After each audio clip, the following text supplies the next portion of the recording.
Dakta Radio, bijak dan cerdas. Dakta Radio bijak bersyukur cerdas bersabar. Rekan Dakta sudah pukul 10.10 waktu Indonesia Barat. Dan rekan Dakta seperti yang sudah saya informasikan sebelumnya, kami akan masuk dalam membedah novel istilahnya rekan Dakta yang berjudul Jomblo Move On. Dan ini untuk rekan Dakta yang mungkin merasa jomblo atau yang tidak jomblo lagi ya, bisa menyimak perbincangan kami ini selama 1 jam ke depan. Silakan nanti rekan dapat bergabung bersama kami di 0815 11 107 107 atau telepon di 881 6363. Dan rekan Dakta, syukur alhamdulillah sudah hadir narasumber kami, penulisnya Jomblo Move On, ada Mbak Anggar Putri. Assalamualaikum Mbak Anggar. Waalaikumsalam warahmatullahi wabarakatuh. Kabar baik Mbak Anggar hari ini ya? Alhamdulillah. Alhamdulillah. Masih jomblo Mbak ya? Masih. Jadi kesannya curcol ya. Curcol ya. Dan mungkin sesuai dengan bukunya ya, Jomblo Move On. Mungkin Mbak Anggar bisa dijelaskan ini terkait dengan novelnya yang berjudul Jomblo Move On. Apakah memang ini sebuah novel motivasi atau novel yang seperti apa ini Mbak? Dari judulnya Jomblo Move On berarti jomblo yang memang harus pindah atau bagaimana ini Mbak? Silakan. Baik, bismillahirrahmanirrahim. Assalamualaikum warahmatullahi wabarakatuh.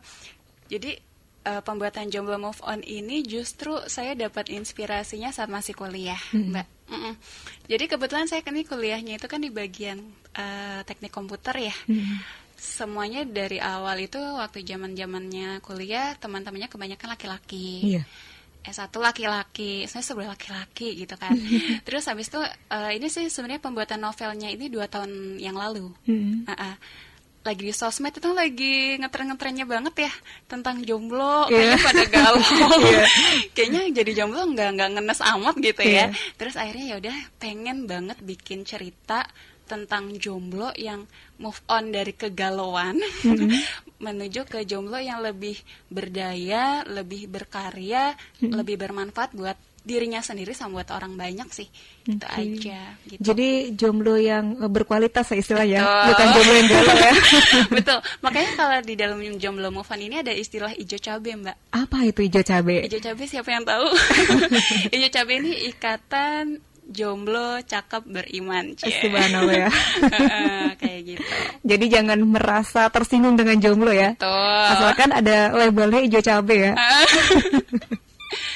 Oke, terkait dengan Jomblo Move On ini, dan ini ada kisahnya juga yang saya sudah baca ini ya, ada 4 mahasiswa yang memang jomblo semuanya ya. Mungkin bisa diceritakan Mbak Anggar, silakan. Oke, jadi Jomblo Move On ini menceritakan tentang ada 4 orang sahabat. Dia itu dari teknik komputer ya, teknik ya. Itu sebenarnya sih latar belakangnya dari kampus saya sendiri. Cuman bedanya kalau saya yang nulis perempuan gitu kan. Nah, teman-teman saya ini kebanyakan laki-laki, ambil dari situ awalnya. Jadi pertama ini si Imam, si tokoh utamanya ini itu sebenarnya terinspirasi dari tokoh kartun ya.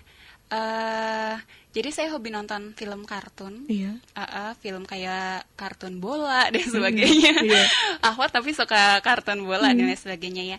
Itu. Jadi si Imam ini dia itu orangnya polos, lugu gitu kan, kalem gitu kan. Tapi dia tuh pengen mudah menerima hal-hal yang baik.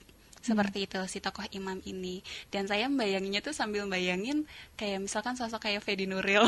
Waduh, hayalannya ya. Hayalannya. Kenapa bayangin kayak sosok Fedi Nuril dan lain sebagainya. Jadi ketika saya menulis tuh saya bayangin nanti itu kan dampak kedepannya tuh gimana. Maksudnya sosok kayak gitu kan banyak banget tuh digandrungin sama adik-adik remaja kita yang perempuan ya seperti itu.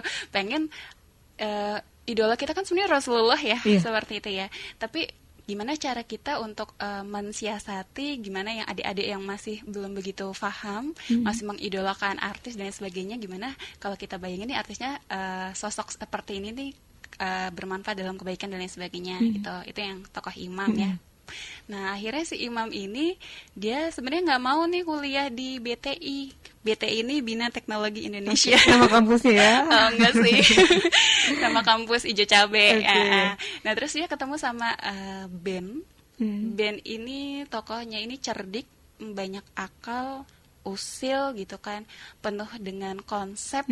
Jadi kalau orang ngelihatnya itu kayaknya cengengesan dan lain sebagainya. Ini pesannya ini jangan lihat orang dari covernya. Seperti itu. Padahal si band ini walaupun cengengesan dan lain sebagainya, tapi dia cerdas, banyak akal dan banyak konsep lah, seperti itu. Kayak gitu.